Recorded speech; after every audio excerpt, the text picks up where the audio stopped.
Shalom bien-aimé, cette dame en question a été empoisonnée par sa belle-mère parce que celle-ci prétend ne pas l'aimer. Ensemble, nous allons suivre cette vidéo pour découvrir ce qui s'est réellement passé et en tirer des leçons car cela peut nous arriver.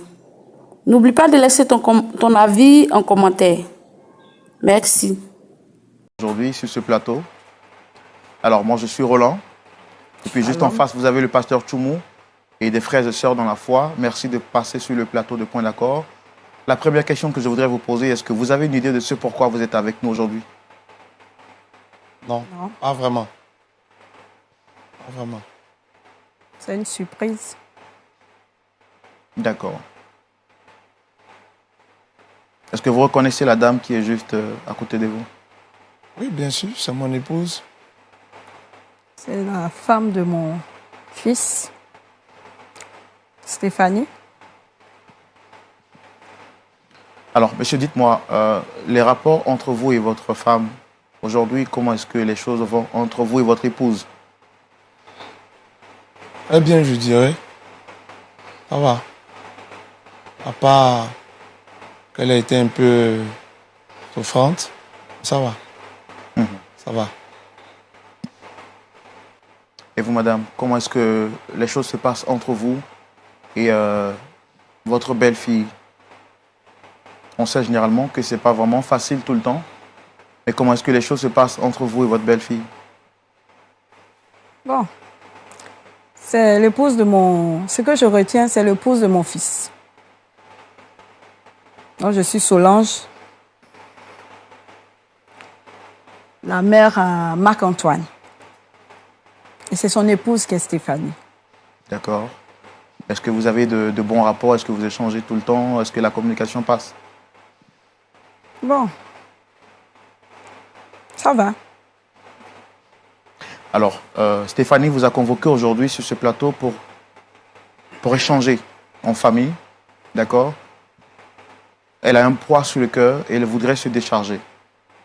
Elle aura tout naturellement besoin que vous l'écoutiez jusqu'à la fin de son récit. Et ensemble, nous allons essayer de trouver une solution par rapport à ce pourquoi elle vous a convoqué. D'accord? D'accord. Donc, je voudrais donc lui donner la parole. Stéphanie? Oui. Je pense qu'ils sont là. Je voudrais que tu saches que tu n'es pas seul dans cette aventure. Nous sommes avec toi. Nous t'accompagnons. Vas-y, tu as la parole. Merci, Roland. On va essayer de parler un peu plus fort. Je sais que ce n'est pas facile pour toi. Aujourd'hui, j'ai convoqué mon mari et ma belle-mère ici pour, en tout cas, montrer ce que je vis. Voilà, ce que je vis. Et vraiment, ce n'est pas facile. Comme vous avez dit au départ, ensemble, vraiment, on va en tout cas trouver un point d'accord. Comme je ne suis pas seule. D'abord, je dis merci à Dieu pour ce moment. Je vais commencer par, comme j'ai dit au départ, comment mon mari et moi nous sommes croisés. En tout cas, c'est en payant mon transport, tout ça. Et puis, je crois que Dieu a permis, puisque nous sommes chrétiens. Hein? Dans mon cœur, Dieu ne fait rien au hasard. Et donc, avec mon mari, puisqu'on est ensemble, on doit entamer la relation, n'est-ce pas? Avec les fiançailles, tout. On devait d'abord aller pour la présentation chez sa mère. Et vraiment arrivé chez sa mère pour la présentation, au départ, même j'ai su déjà que vraiment, pour mon instinct de femme, franchement, j'ai su en même temps, pendant la présentation, que moi, ma belle-mère n'était pas d'accord. Franchement, j'ai vu ça. Mais ça ne m'a pas empêché de continuer avec, en tout cas, mon mari. Il y a certaines personnes même qui m'ont dit de ne pas, en tout cas, mettre mon cœur dans cette relation. Mais j'ai compté sur Dieu pour avancer. J'ai compté sur Dieu pour avancer. Et les choses sont parties comme ça. Après le fiançailles, on devait célébrer le mariage. Mais ma belle-mère, franchement, a trouvé des astuces pour ne même pas être au mariage. J'ai senti ça encore. J'ai senti que elle avait encore manigancé ces choses-là. Elle n'est pas venue au mariage. Le mariage s'est bien passé. Et quelques temps après le mariage, mon mari m'a demandé à ce que sa belle-mère vienne, sa maman vienne, excusez-moi, ma belle-mère, puisqu'elle ne se sent pas bien.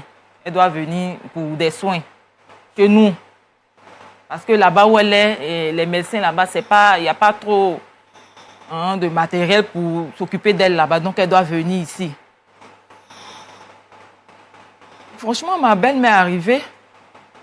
C'est moi-même qui suis allée la chercher à la gare. Et lorsqu'elle arrive à la maison, c'est moi la même qui a vraiment arrangé sa chambre, a prêté toutes choses pour que véritablement ma belle-mère soit à l'aise. Même pour les courses, pour aller à l'hôpital, pour faire toutes choses, j'étais avec elle. Mais tu ne dois pas nous exposer ici. Doucement. Doucement. Ne laisse ça se lave en famille. C'est bon, c'est Qu'est-ce que tu as à venir à LMTV pour nous exposer? Je ne suis pas d'accord. C'est bon. Tu es une menteuse. Laisse-la aller au bout de ses idées. On va l'entendre, s'il te plaît. Donc c'est comme ça que vraiment j'ai tout fait pour gagner le cœur de ma belle-mère. Mais sans succès. Et à chaque fois que mon mari vraiment était là, elle montrait un bon visage. Quand mon mari n'est pas là, franchement, on n'arrive pas à s'entendre. Tout ce que je fais est mauvais devant ma belle-mère. Menteuse.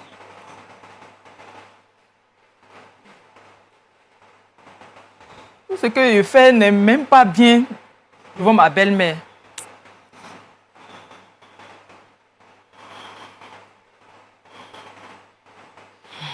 Que le Seigneur vous fortifie. Allez-y, madame. Soyez vraiment forte. Je pense qu'on a tous envie d'aller jusqu'au bout de votre histoire. C'est comme ça que, un soir, vraiment, j'ai fait la cuisine. Et puis, j'ai fait la table, tout et tout. Je suis allée prendre une douche pour revenir. En ce moment, votre belle-mère était déjà là. Oui, elle était déjà là. Et je suis revenue à table. Et j'ai commencé à manger. Pendant que je mangeais, j'ai commencé à ressentir une douleur. Franchement. Au fur et à mesure, la douleur était terrible. La douleur était tellement forte que je devais en tout cas faire signe à mon mari pour le conduire à l'hôpital. Et arrivé à l'hôpital, le médecin vraiment a diagnostiqué que j'ai été intoxiquée. Et pendant ce moment aussi, je portais une grossesse de 3 mois. Et la grossesse est tombée. Et franchement, je devais en tout cas séjourner à l'hôpital aussi. Je devais séjourner à l'hôpital et pendant mon séjour là-bas, je suivais beaucoup LMTV.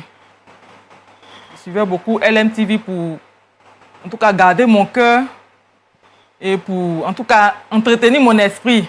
Parce que j'avais beaucoup besoin de ça. J'avais besoin de la parole de Dieu. Et pendant que je suivais aussi une parole de vie. Et un jour, en suivant, j'ai en tout cas écouté une parole vraiment me concernant. Écouté une parole me concernant. Et la parole dit que vous avez été en tout cas empoisonné. Et c'est votre entourage. Vous devez faire très attention parce que c'est votre entourage. Cette personne qui a fait cela, moi, n'est pas loin de vous. Franchement, quand j'ai écouté, j'ai compris automatiquement que... Il y avait quelqu'un dans votre entourage qui vous voulait du mal. Moi, franchement, quand moi, je ne voyais pas. Je ne voyais pas. Je ne voyais pas qui vraiment pouvait en vouloir jusqu'à ce point. Et une fois, le pasteur prêchait, il a montré que, il a dit, vous êtes couché sur votre lit. Et il a relaté mon histoire. Une forme de parole de connaissance. Voilà. Et vraiment, quand j'ai écouté ça, franchement, comme j'ai dit, je cherchais. Franchement, je ne trouvais pas qui pouvait me faire ça. Je ne voyais pas qui pouvait m'en vouloir jusqu'à ce point. Pendant que je séjournais là-bas, j'étais là-bas, il y a une jeune dame du nom de Juliette qui m'a rendu visite. Juliette. Oui, Juliette. Juliette, c'est une jeune dame que ma belle-mère a fait venir à la maison. Puisque je ne suis pas à la maison, pour s'occuper de la maison. Elle s'occupait de la maison et elle est venue, en tout cas, me faire une confession, franchement. Lorsqu'elle est arrivée, elle m'a dit ces choses.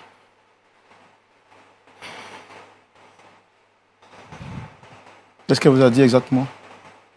Elle m'a dit qu'elle sait qui est à la base de ce qui m'arrive.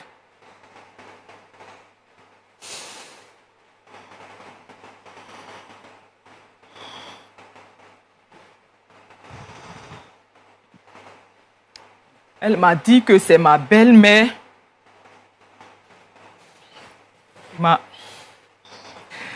Elle m'a dit que c'est ma belle-mère qui m'a empoisonné. Attends, maman. Qu'est-ce que tu dis de ce que tu viens d'entendre? Qu'est-ce que tu dis? Chérie, est-ce que tu t'entends? Tu t'entends parler? Tu dis des choses devant toute la nation. Et là, tu accuses ma mère. Maman, qu'est-ce que tu dis? Tu dis quoi? Je dis quoi? Je l'ai fait. Et après? Tu trouves ça raisonnable? Et alors? Tu trouves ça raisonnable? Je n'ai jamais voulu de cette fille. Mais ce n'est pas une raison d'empoisonner. Moi, ma chérie, je suis... Juliette est la fille de ma meilleure amie. Juliette, elle a fait un master. C'est cette femme-là qu'il te faut. Et non celle-là. Non, mais je suis désolé. Chérie. Oui, et c'est pas fini. Juliette m'a dit autre chose encore. Ta mère a fait venir Juliette à la maison pour qu'elle te séduise. Oui. Et pour qu'on arrive jusqu'au divorce. Ça, c'est pas faux. Parce qu'à plusieurs reprises, je me souviens très bien, cette dernière est même rentrée dans la chambre avec de ses vêtements pour me montrer toutes ses rondeurs. Mais avec la foi chrétienne que j'ai, je n'ai pas succombé à cette tentation. Et là, tu vas le nier encore. Tu dois épouser Juliette. Je suis désolé, c'est pas comme ça que... Dans la Bible, il est dit « Honore ton père et ta mère » dans Exode. Honorer le père, la mère... Chapitre 20, verset 12. La mère impose un enfant à son fils. Et là, je suis désolé. Je t'ai élevé, je t'ai porté dans mon ventre 9 mois. Je n'en disconviens pas. J'ai sué comme ça pour t'envoyer à l'école. Mais effectivement, ça c'est et je dois choisir ta femme. C'est ce qui est juste. Tu n'épouseras pas Stéphanie. Personne d'autre ne ni aujourd'hui, ni demain, et toujours. Juliette. Si ce n'était que toi. Tu as perdu ton père très tôt. La responsabilité m'incombait. Et je l'ai fait. C'est ce que tu devais faire. Mais nulle part il est écrit que tu devais m'imposer une femme ou tu dois m'imposer une femme. Il a aussi dit que l'homme quittera son père et sa mère, s'attachera à sa femme. Mais nulle part il est écrit que la mère imposera une femme à son fils. Dans Éphésiens encore, je te le dis. Éphésiens chapitre 6, verset 2. Tu honoreras ton père et ta mère afin que tes jours sur la terre te soient prolongés dans le pays que Dieu t'a donné. Tu dois me respecter. Oui, le respect. Mais par ta manière de faire, je suis désolé. Tu ne mérites aucun respect. Tu ne mérites aucun respect. Tu trouves que Stéphanie, certainement, n'est pas de ma classe sociale. Mais pourtant, toi aussi, tu n'es pas venu d'une famille aisée. Il a fallu que tu vendes aussi pour avoir de quoi payer mes études. Et donc, tu devais l'accepter telle qu'elle est. C'est à moi que tu parles comme ça, Marc-Antoine. N'oublie pas à moi, ta mère Solange. Une dame. Tu as les preuves. Mais quand tu envoies une demoiselle chez elle, qui va lui rendre ce témoignage-là, tu penses que cette dernière-là va-t-elle accepter le mariage? Mais c'est une preuve. C'est elle que je veux. C'est Juliette que je veux. Alors,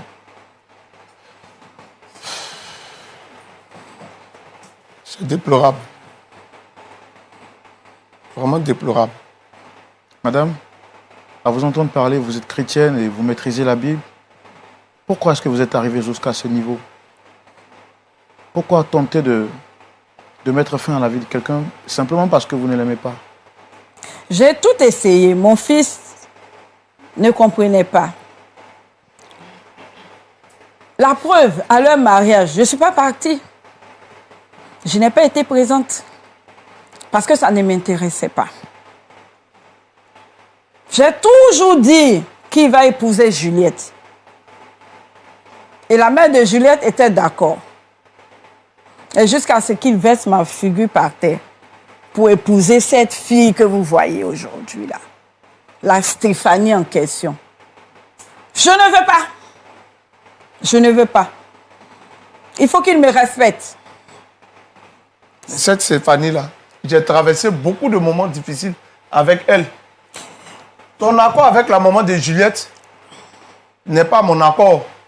Quand vous étiez en train de signer vos accords, je n'y étais pas. Mais c'est moi qui t'ai engendré. Je suis désolé. C'est moi qui t'ai porté 9 mois. On ne t'a pas imposé de mari. Souviens-toi que ton père, il est mort très tôt. Je me suis occupée de toi. Et tout ce que j'ai fait, tu le mets à l'eau pour t'occuper de Stéphanie? Je ne le mets pas à l'eau. Mais autant je m'occupe de mon épouse, autant je m'occupe de toi. Parce qu'à plus forte raison, je paye tes soins médicaux. Donc, qu'est-ce que tu dis? Nous nous sommes mariés devant Dieu. Et ce divorce-là n'aura pas lieu. Tu peux rembourser tout ce que je t'ai fait? Tu peux? Depuis ton premier jour sur la terre jusqu'à aujourd'hui, tu le peux, Marc-Antoine? C'est moi, ta mère Solange, qui te demande. Rembourser ce que tes parents t'ont apporté comme éducation. Ça, c'est la logique. Autant tu ne pourras pas le rembourser, autant je ne pourrai pas aussi Mes le faire. parents, moi, je les respecte. Mais je le fais également. Ils m'ont imposé un mari, je l'ai accepté, jusqu'à ce que ton père ne décède. Ça, c'est certainement autant jadis. Marc-Antoine, on va essayer de se calmer. Il s'agit tout de même de votre mère. Je comprends votre colère, mais il s'agit tout de même de votre mère. Depuis quand vous vous êtes rendu compte que les choses étaient difficiles entre votre femme et votre mère?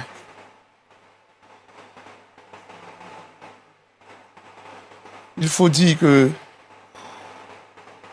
depuis la présentation de mon épouse à ma mère, tout a été difficile et vraiment compliqué. Mais dans la prière, nous avons serré la main parce que nous nous sommes dit, avant d'arriver au bon port, à bon port, maman allait finir par accepter mon épouse. Mais jusque-là, je vois que la face chrétienne que ma mère a mise devant était juste une face noire qu'elle cache au grand public ou à ses connaissances. C'est vraiment compliqué, mais je le dis. J'ai traversé des moments difficiles avec mon épouse. Je n'admettrai pas que les choses finissent comme ça. La question que je voudrais vous poser, madame, qu'est-ce que vous reprochez exactement à Stéphanie? Je ne l'aime pas. Voilà, je ne l'aime pas. Moi, c'est Juliette que j'aime. Donc, qu'elle sorte, Juliette va venir là. Maman, tu sais, quand tu envoies une femme à la maison, que tu veux m'imposer comme femme, et que cette dernière-là découvre ce que tu fais, et va rendre un témoignage à mon épouse, c'est que cette dernière-là ne peut pas être mon épouse. Parce que tu seras capable demain de marcher sur elle. Juliette, elle a fait tout ça pour que Stéphanie dégage. Stéphanie, dégage. Juliette, viens prendre ta place. Le cas, elle n'aurait pas dit la vérité à mon épouse. Elle n'aurait pas dit la vérité à mon épouse. Une chose est sûre, c'est Juliette, je connais. Marc-Antoine, c'est moi qui t'ai porté haut. Je dis c'est Juliette. Si tu ne veux pas de Juliette, tu ne veux pas de ta maman aussi. Tu vas faire ton choix. Pareil pour moi. Si tu ne veux pas de moi, ou tu ne veux pas de Stéphanie, c'est que tu ne veux pas de moi aussi. Marc-Antoine, c'est moi qui t'ai accouché. C'est moi qui t'ai engendré. Ne l'oublie pas. On va se calmer.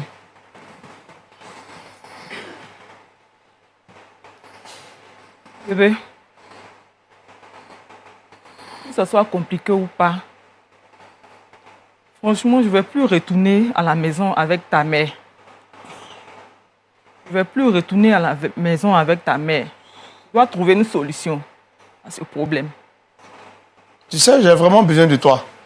Quand je dis besoin de toi, seulement que hier, j'ai reçu l'appel du médecin disant qu'après les examens, la santé de maman s'est dégradée. C'est vrai que tu la vois, elle fait belle allure, mais elle a besoin encore de 3 mois de soins. Et tu es mon épouse. Il va falloir que tu restes avec moi. Tu viennes à la maison me soutenir. C'est vrai, ce n'est pas chose facile. Ce n'est pas une tâche qui est facile. Elle est vraiment difficile. Mais n'oublie pas que notre union s'est faite devant Dieu. Et dans la prière, nous sortirons vainqueurs. Si tu me relâches, je vais sombrer. J'ai vraiment besoin de toi auprès de moi. Stéphanie? Oui, le roi.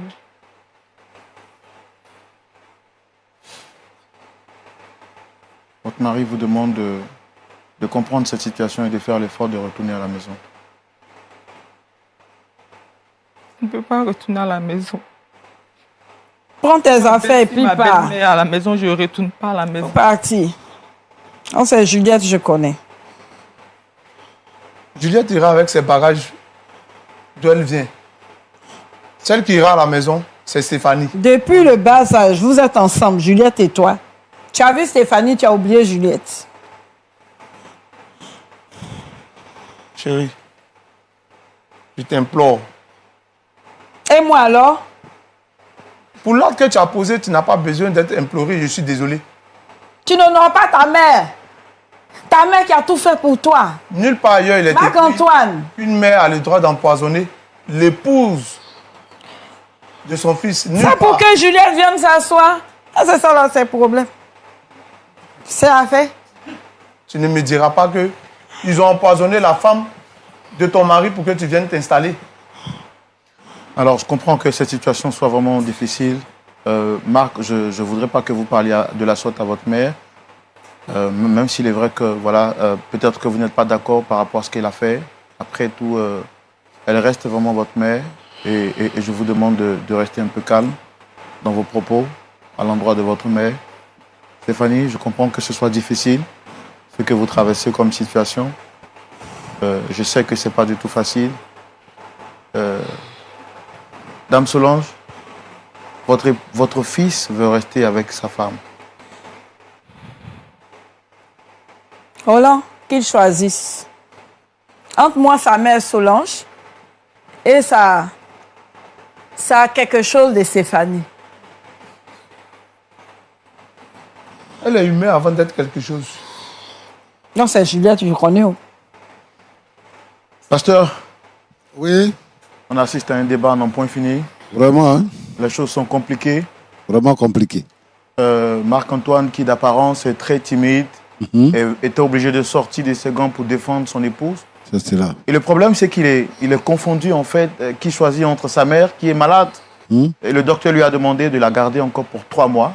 Il est confondu entre la garder à la maison et laisser son épouse partir parce qu'elle ne veut plus rentrer à la maison tant que sa belle-mère est là. Là, votre épouse refuse de venir à la maison. Votre mère également a besoin de rester à la maison. Le pasteur l'a dit, il faudrait que vous preniez vos décisions et votre responsabilité. Vous décidez quoi aujourd'hui? Parce que là, vous êtes face à un dilemme. C'est quoi votre choix?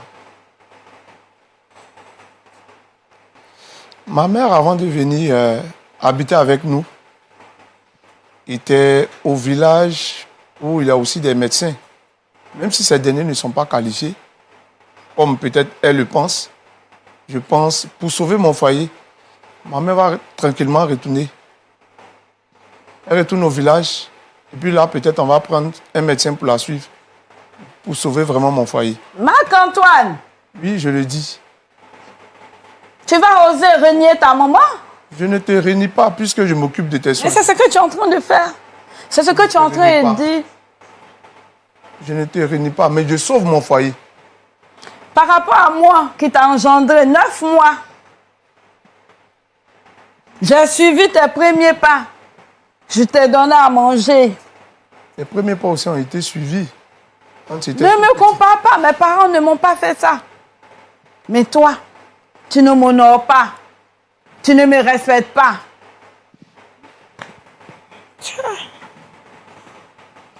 Marc-Antoine, ton pied, mon pied. Pour la vie. Stéphanie, Oui, oui. ça va? Ça va.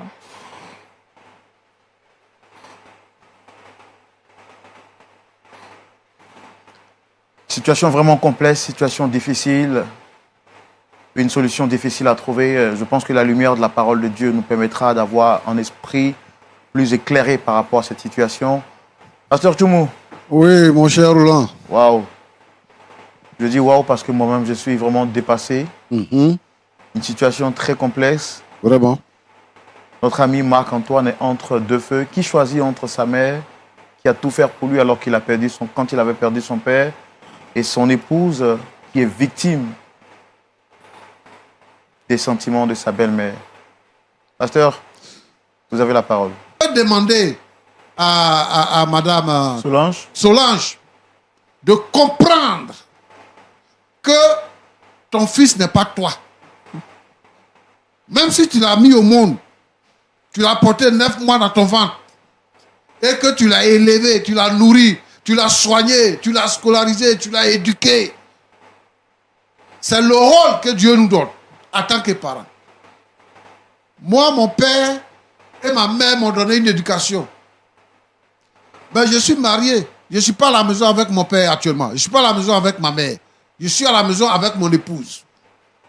Et les enfants que moi j'éduque, ils vont aller se marier, ils vont rester avec leurs maris et leurs épouses.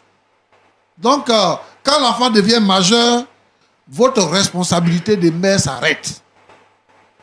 Ça, il faut que tous les parents comprennent ça. Pour laisser les enfants libres. On se marie pour être heureux.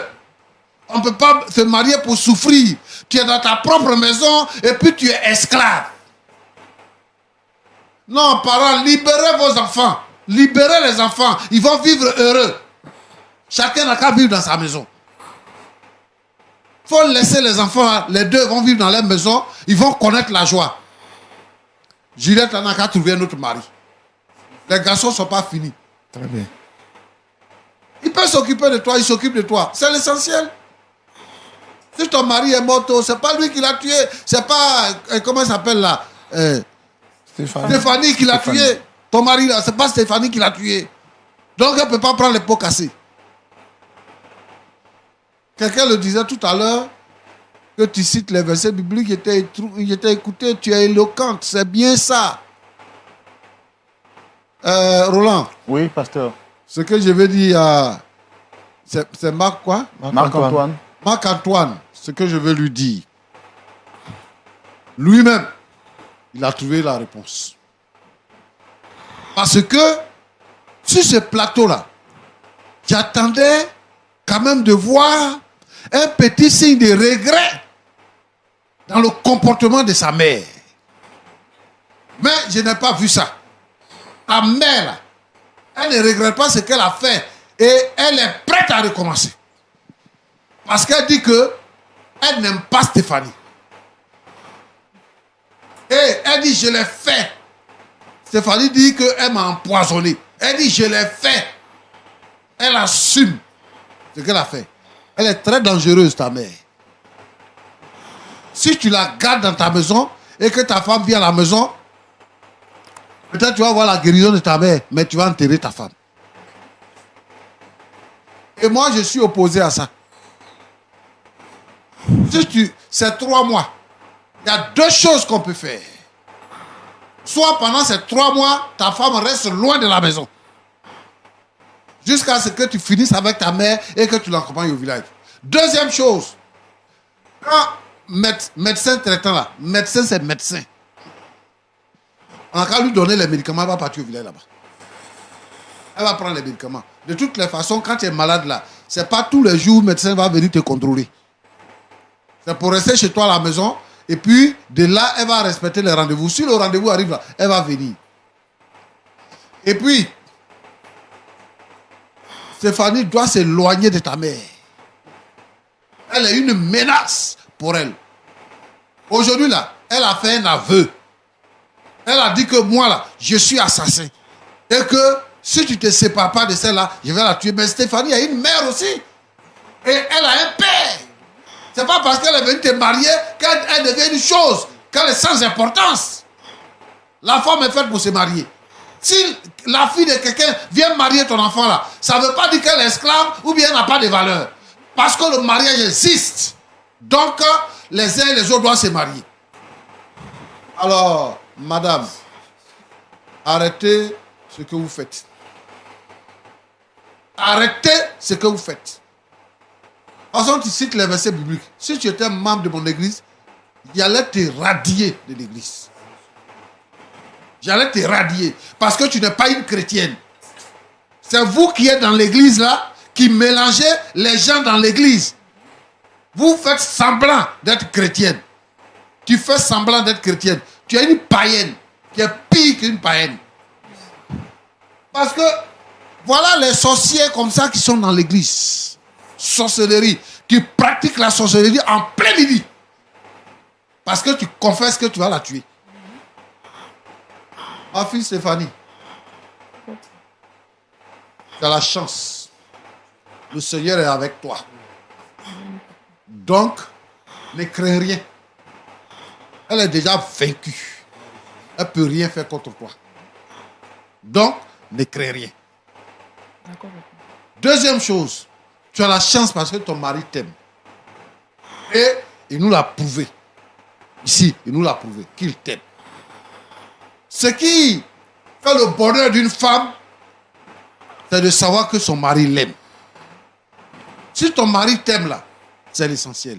Tu n'as rien fait de mal. Tu vas nulle part. C'est elle qui va partir. C'est elle qui n'est pas chez elle. Toi, tu es chez toi. Donc, c'est elle qui va partir. Tu vas repartir à la maison. Mais si tu vas, fais très attention à tout ce que tu vas faire si elle est là. Parce que ce qu'elle a fait là, elle est prête à recommencer. Donc, il faut faire très attention. C'est ta maison. Si tu ne vas pas à la maison, tu vas aller où? Tu vas aller dans ta maison. Mais aujourd'hui, nous, on sait. Tout le monde sait ce qu'elle est en train de manigancer. Et si quelque chose t'arrive, elle est responsable. Donc, retourne à la maison avec ton mari. Parce que ton mari, là, il a besoin de toi. Il a besoin de ton soutien. Il a besoin de ton soutien. Si tu ne le soutiens pas, ce n'est pas possible. Parce que lui aussi, il est en danger. Donc, vous devez vous serrer les coudes. Vous êtes chrétien, priez le Seigneur. Voilà ce que la Bible dit. La Bible dit quoi? Si un chrétien là, sorcier ne peut pas le tuer. Il dit, vous allez marcher sur les serpents et sur les scorpions. Et ça ne va rien vous faire. Même si on te donne un breuvage mortel, tu bois, ça ne va rien te faire. Jésus-Christ est puissant, il est tout puissant. Et sa parole est la vérité. Et sa parole s'accomplit. Alors, si vous ajoutez foi à la parole de Dieu, vous verrez la gloire de Dieu. Donc, c'est ce que je vais te dire. Retourne dans ta maison. Venez nous dire, on a compris. On va prier pour toi. On va prier pour votre foyer. Pour que Dieu vous bénisse. Et je pense qu'aujourd'hui, là, son nom là, Dame Solange. Solange est désarmée. Elle est désarmée. Elle est vaincue. Elle ne peut rien vous faire. Que Dieu vous bénisse. À vrai dire, c'est déplorable. Comment on peut détester quelqu'un de la sorte? Bien-aimés, restons sur nos gardes, car l'ennemi n'est pas loin. Et soyons fermes dans notre marche chrétienne. À la prochaine pour une nouvelle vidéo. N'oublie pas de t'abonner.